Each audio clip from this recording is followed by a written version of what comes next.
3 straight games. Now, for the first time all year, the Boston Celtics have gone over 500. The final score, Boston 113, Brooklyn 99. Oh, Murray.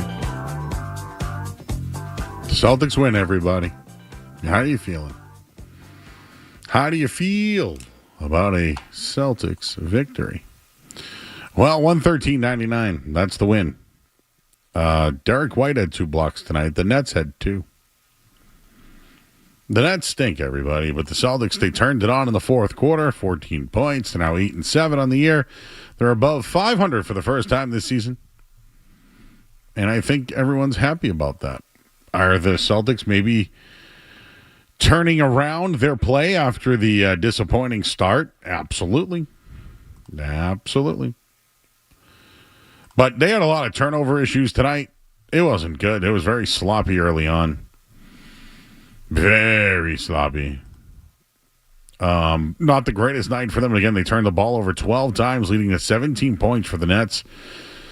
And it was just kind of wild there. But Celtics finished with a season-high 19 turnovers. That's a lot. I was just looking up these numbers here. That is a lot. So, what else do we have tonight? Josh Minot getting going again. Didn't start. Jordan Walsh has been emerging of late. So, Minot, though, 19 minutes, finished with 10 points, 4 rebounds. He shot 3 for 3 from 3. That's good. That's needed. And the energy was there, right? Yeah, he's an energy guy. I thought he was good tonight. And you mentioned the turnovers. They had 12 in the first half. Like, kind of turned it around a little bit in the second half. The defense locked in. Like, that's what you want to see from this team. And they made sure it wasn't a close game late. I think that's another thing, too, that was of their benefit tonight. These clutch games we talk about, they had a losing record. They're 3-5, and now you get in a game like this. It looked like it was going to be another clutch situation, and then they go on that 18-3 run or whatever it is late in the third or late in the fourth, and they walk away with a victory. I thought it was the defense tonight. Like, they were struggling. Their 3 was going down for sure. In the first half, for sure. They got a little cold. Peyton Pritchard got cold. He was hot and then got cold. And Sam Hauser, if you look at it, he's been slowly coming out of it. He was a 5 for 34 now, his last 7 games from 3. So slowly he had 8 rebounds tonight. 3 assists as well. 2 for 5 from 3. Maybe he's just getting out of that slump. I think they all slowly are there. But, yeah, I think the story tonight is the defense. To your point, Skaz, they almost blew the lead, and then they kind of just were like, all right, let's blow these guys out. And they did.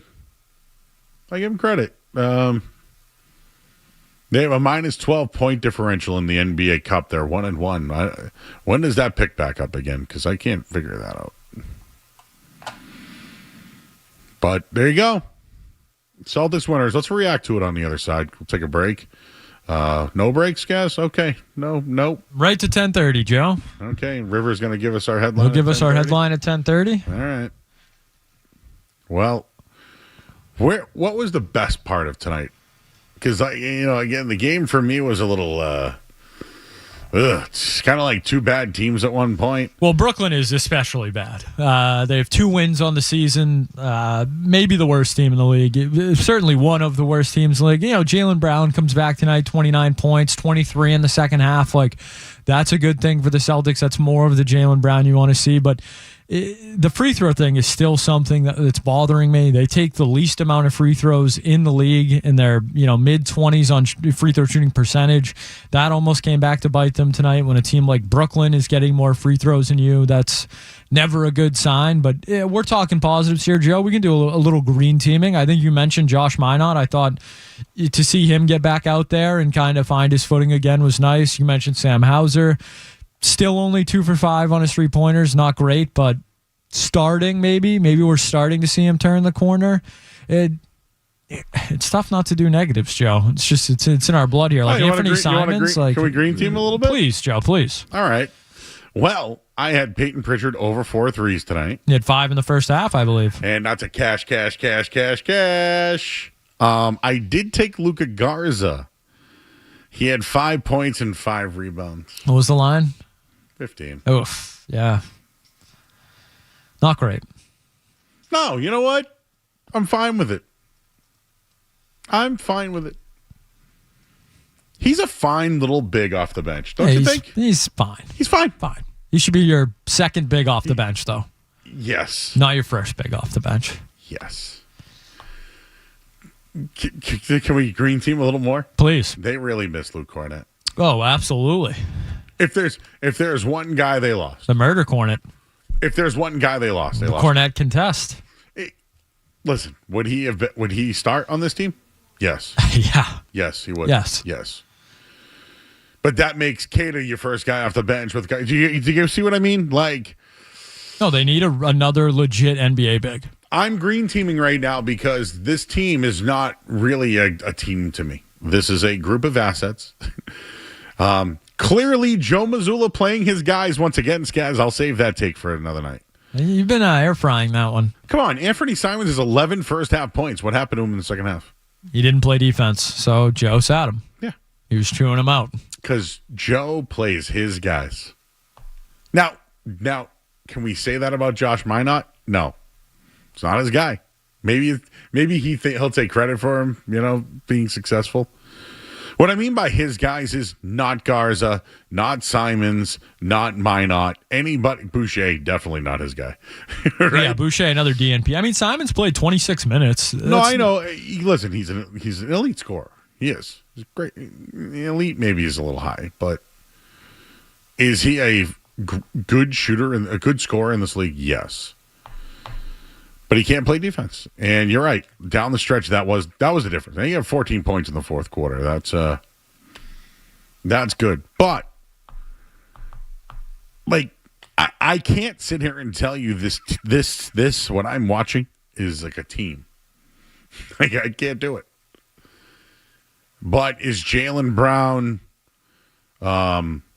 his 8 turnovers I didn't love, Skess. I'm trying not to be negative. It's very, very hard. The group they can be exciting. They can also be really frustrating. Yeah, like Neemias Queta, he's been great, but the foul trouble. Like that's a legit cause for concern with this team. When you have limited bigs to start with, and the one starting big you have is racking up, 3 fouls in the first quarter, like that's a problem. And they don't really have any answers to that problem on the bench. Garza had 4 as well. They hack. They're not afraid to throw some fouls around out there. Clearly, they're not the championship team of the past. I'm very transparent about that. I think we all know that. As far as the guys that I think are going to be a part of the future here, Queta, White, Brown, Pritchard, Walsh, Hauser. That might be it, dude. Queta, White, Brown, Pritchard, Walsh, Hauser. I don't think Simons is. I don't know if Shireman is either, man. Ugo? Oh, yeah. Ugo. Yeah, Ugo. Another DNP tonight. Now we're 7 deep of Missoula guys. But is Tillman a Missoula guy? Like, come on. Yeah. 5 minutes tonight, -5. I would say that's not great. But like Tillman, Minot, Garza, Simons, I'll even throw Boucher in there.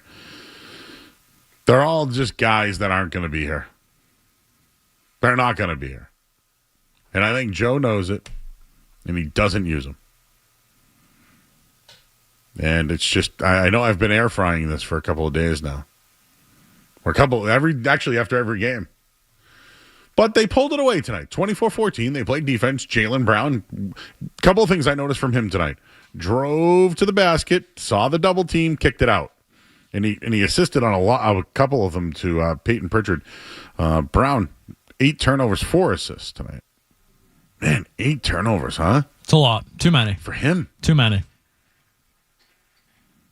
I think that's what you're going to see, though, this year. He has the ball in his hands more. He's got to be more of a playmaker. That was Tatum's role. Tatum, a much better ball handler, a much better facilitator than Jaylen, and now Jaylen's kind of thrown into that position, and you're going to see stuff like this. But kind of a big picture thing, they mentioned this in the broadcast, Brad Stevens in the building tonight. You think there's anybody on that Nets roster he could be, taking a peek at? Well, let's look.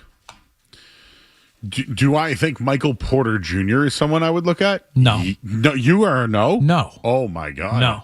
See, I think he played on I think he's got like championship pedigree being a part of that Denver team. No. Tonight he was 4 of 8 from 3. He does not play winning basketball.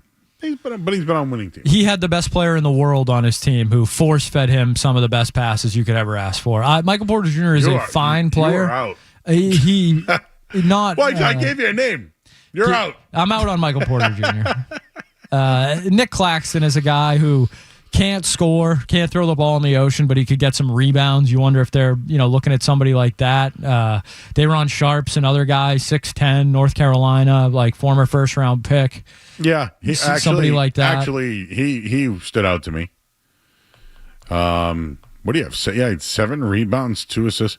He shoots the 3. He just didn't hit any tonight. Yeah, are there any? Oh, God, no, dude. See, yeah, that's why I said Porter Jr. What does he make? He's probably making stupid money, right? Anybody with money, it's just eliminate them. Michael Porter Jr. signed a 5-year, $179 million contract in 2021. So he's got, 1 year left? Not much of a defender, right? No. Yeah. Oh, I was just looking at guys on their team. If we were at the playgrounds, guys, I would take Michael Porter Jr. Great playground player. Great. Phenomenal. Yeah, I would take him first. All right, let's see. Mass Live always comes up with something good after games. Avoiding the clutch, guys, as you said. Part of why the Celtics struggled to put together wins this season is their struggles in clutch games. They entered 3-5. The Nets have also been putrid in clutch this year. Is that B-Rob or is that our buddy Sushi Toreda there? Let's see who this one is. Sushi. There we go. Always good after the games. Making some noise. Oh, Josh Minot. I already said that. We're all over it tonight, Joe. Hauser, we already did that. The Hauser party. The season high 19 turnovers. That's it. I mean, yeah. What else did they write? The Celtics looked like they were going to pull away multiple points, but the Nets stayed within single digits to hang around throughout the night. The Celtics made their finishing blow late, as the Nets didn't have enough firepower to put together the comeback kids and bids. The Nets went 9 minutes and 12 seconds without making a basket in the fourth quarter. I wish I saw that one. I'm sorry, can you repeat that? The Nets went a stretch of 9 minutes and 12 seconds without making a bucket in the fourth quarter. That's almost an entire quarter in the NBA. That is dangerously close to an entire quarter. Oh, my God. Wow. I wish I read that part sooner. Jaylen Brown led the way with 29 points, 23 in the second half. Pritchard, 22 points, 10 rebounds. Oh, Michael Porter Jr. And Day'Ron Sharp. That's it. There's no one else to look at on that team. They suck. Yeah, not good. Not good. I mean, Terrence Mann's fine, but they don't need good. Cam Thomas is a fine player, but they don't really need guys like that right now. All right. Well, should we talk baseball? Should we take a call about John Cena? Let's take a Cena call, Joe. Why not? Ben is in Nashville. Hello, Ben. Hey, Joe. How's it going? Yeah, 2 things. Cena's last opponent, and what time are you guys going to be at Augusta's Chicken on Saturday? What time am I going to be there? You doing a little chicken event this week, Joe? I am doing a chicken event. Oh, look at that. I want to. Let me. I got it somewhere. Hang on. Let me. I got it in my calendar. What day is this? Saturday. I'll be there 11 to 3. All right. Perfect. Hey, real quick. Do you think Brutus the Barber? Beefcake. Thank you. Wait, teeing them up. You got call and response with callers now? You're teeing them up for bits? I'm glad he got it. I certainly didn't. You did not. I as soon as it started, I realized it was Ben in Nashville, but yes. What is a beefcake? It's like a hunk, right? Isn't that like a handsome that's what man? I think, but is there an actual beefcake? Like, what is a beefcake? Brutus the Barber, who I've met many times, great guy. You know, I own a pair of his shears. signed. He he was a barber, was his gimmick, and he would cut people's hair.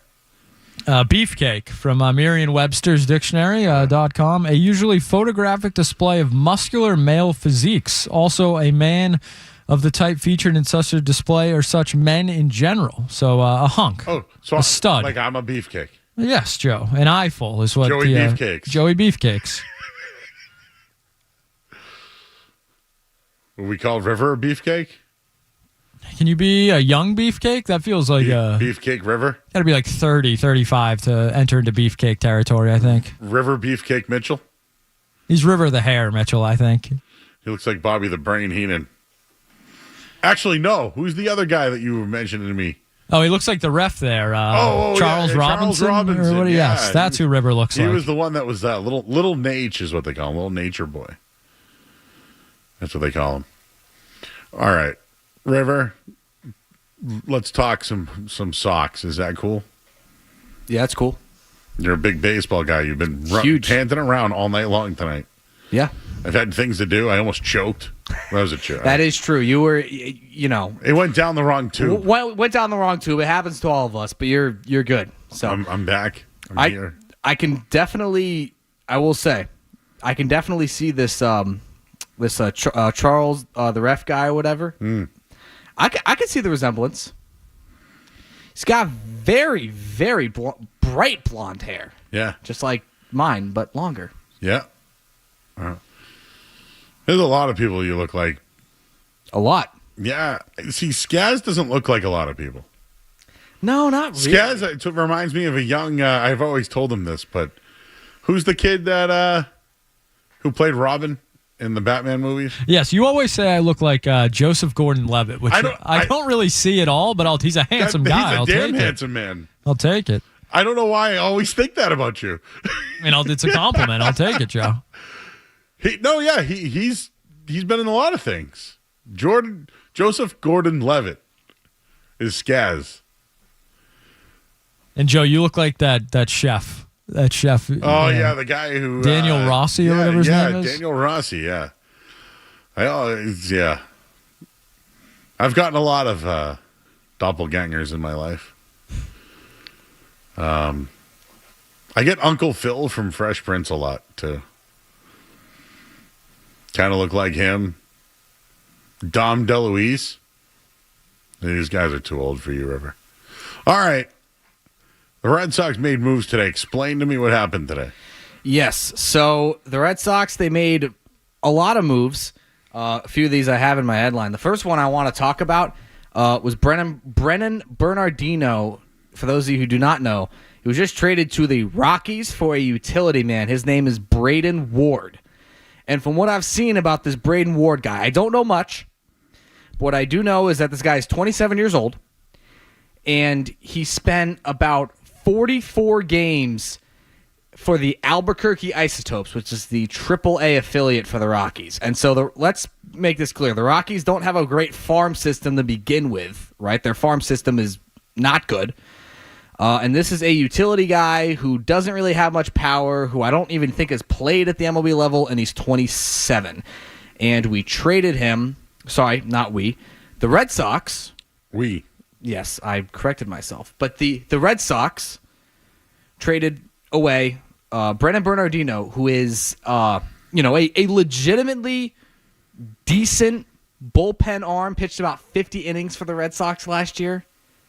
And I just don't get that, because Brennan Bernardino is a guy, he made a ton of appearances. I think he had like 56 appearances or something like that, pitched a lot of games, pitched a good amount of innings, and he was actually pretty good. They weren't really paying him anything either, and they traded him for a guy who is a utility player, and he's 27 years old, and he's in the minors. So not a huge fan of that. What else did they do? Well, they traded Luis Guerrero to the Rays for a first baseman, Tristan Gray, who has played a little bit last year at the MLB level. Chris Murphy, obviously, for Ronnie Hernandez, who I believe is somewhere in A-ball. And then they designated Josh Winkowski for assignment. Great move. He's gone. Yeah, he was honestly pretty horrific, if I'm being blunt. He was pretty horrific down the stretch. But one thing that does excite me, they added Tyler Uberstein, Shane Drowan, and David Sandlin to the 40-man. And I think Sandlin especially is a guy, he's got some good velo. I could see him being a really good bullpen arm. Velo meaning velocity. Yes. Velo meaning velocity. Okay. He's a good pitcher. I want to say he's like I'm guessing last I checked, I think he was the 10th or 12th prospect in the Red Sox organization according to MLB.com. I might need to fact check that just to be sure exactly where he is, but he's a good pitcher. I think we will see him at some point this year. I think Uberstein's a guy we could see this year, and I don't know as much about Shane Drowan. But it's just a lot of moves that don't really do a lot for the team now, at least in terms of starting the season. And I just don't understand the Bernardino trade. I don't know about you, Joe. I just don't get it. Let's break it down. Let's do a layer here. All right. Right now, who are the Red Sox lefties out of the bullpen that are on the roster? I believe it's Aroldis Chapman, and that's it. If we're talking about guys who pitched last year, I'm not talking about I think so. Justin Wilson's he's a free agent now. He's a free agent. Yes. Okay, all right. I believe Steven Matz is a free agent. Yes, it's only Chapman, and I want to say that Bernardino is a lefty. He was, yes. Yes. So, and then they traded Chris Murphy. So they traded two lefties. Yes. And two other lefties are free agents. Pretty much. So Chapman's a lefty. Is there anyone else who could be in the bullpen for this team? And I'm going to go Patrick Sandoval. Could he be like a flamethrower, longer guy out of the bullpen, or is he a back end guy? Because he's been a starter, right? Yeah. No, well, coming back from the surgery, it might not be a bad idea to start him out of the bullpen. No, I completely agree. I think that the rotation is also at a point where they have enough depth at it already that I don't think that he's not going to beat out. He's obviously not going to beat out guys like Crochet and Bayo, and I don't think he beats out a guy even like Connerly early. I don't think he beats him out. I think it would be best, especially coming off of Tommy John, to put him in the bullpen. And when he's healthy, he's a decent pitcher. I'm not going to say he's amazing, but he's decent. So you get him healthy, and you get him in the bullpen. And honestly, I think that could be legit. He could be a good pitcher. All right. So any other lefties can Tully, or is he going to be a starter? Because he throws fast. That's why I look at him out of the bullpen. Like, if you look at their 40-man roster right now, which I had to do, by the way, and looking at left, obvious Shane Drowan, can he be somebody out of the bullpen, or is he a long-term starter? Connolly Early, is he probably a starter, right? Mm-hmm.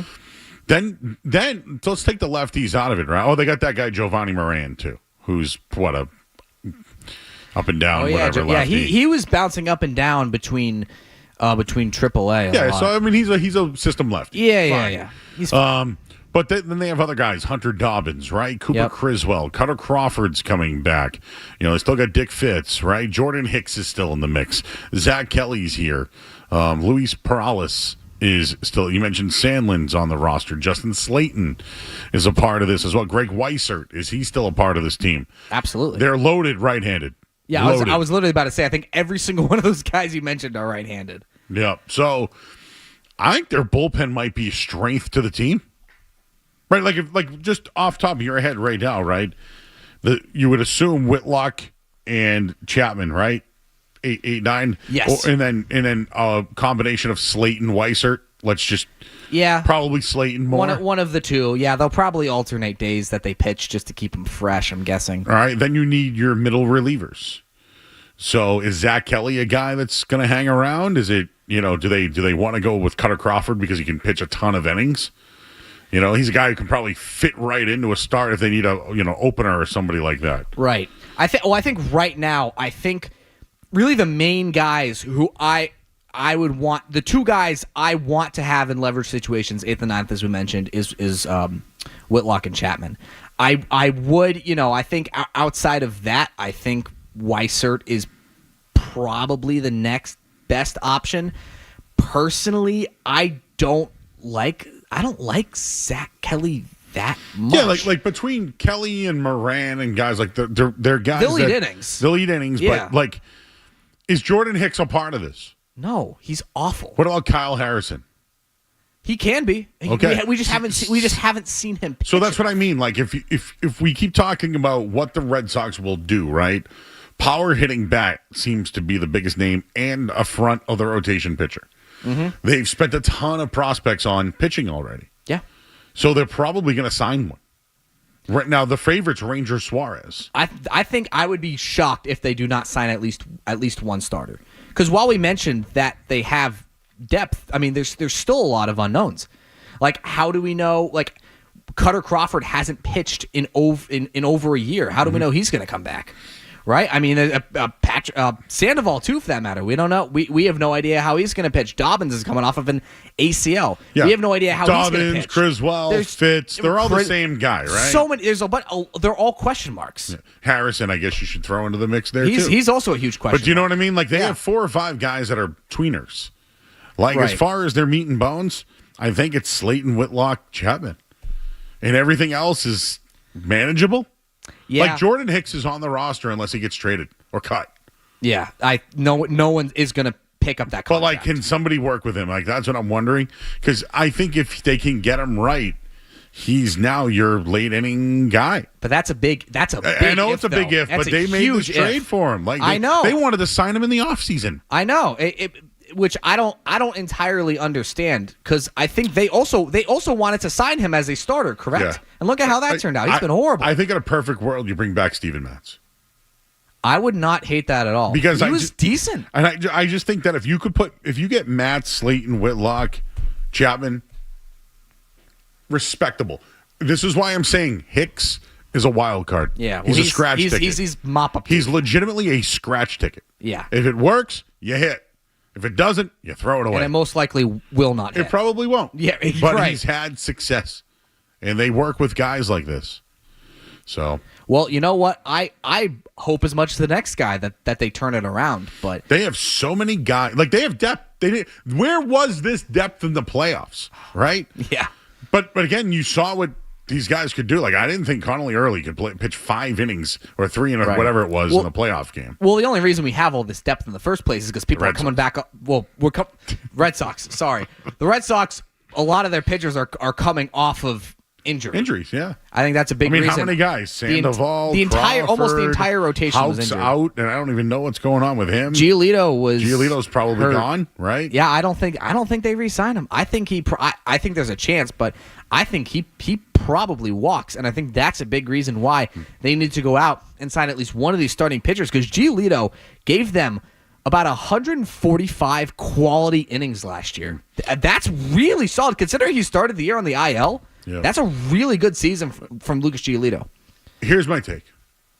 Bringing in all these utility guys got me thinking that either they're going to have like some sort of tryout at second base, which I don't want. No. I don't want. The other thing is this all insurance for, like, how many Sogards, Eatons, they got the kid from the Diamondbacks today, right? Gray. Yep. How many of those guys can they afford to have when they already have other guys like this? They don't need more of them. Yeah, that's the thing. Even a guy like a guy like Romy Gonzalez too. Like as great as these players are, as great as these players are, they don't really solve any issues. Because I think the thing, especially if we want to flip to the offensive/defensive side of the ball, I would say almost every position in the infield and a lot of the outfield too is a complete question mark. Like, that's the thing with this team, or with the Red Sox. They have so much talent and they have all these great guys, but there's just so many unknowns in terms of who's going to get traded, who's going to play where. It's just it's a total question mark. Listen to me. They have to figure it out. All these little ponies that they have, they need horses. I know. They got a lot of ponies. That's what I'm saying. They got to get some horses. Dawn is in Carver. Hello. Hi, Dawn. Hey, how you doing, Joe? How you doing? Listen, Joe, the magic word was said tonight. Now it's Bernardino, who just got traded. I'm sorry, but what my eyes see do not deceive me. And in the last 2 years, every time this guy came out of the bullpen with runners on base within 12 pitches, 12 to 15 pitches, they were crossing home plate. So if they got a bag of Fritos chips. Ooh, I love Fritos. For this guy, then it was better than Bernardino because yeah. You said that was the magic word that made me grab my phone because I just you're out. I thought he was terrible. All right. Terrible. All right, Thank you, Don. All right, River. Let's do this headline here. All right, let's do it. Let's River Rip Mitchell, everybody. He's from Vermont.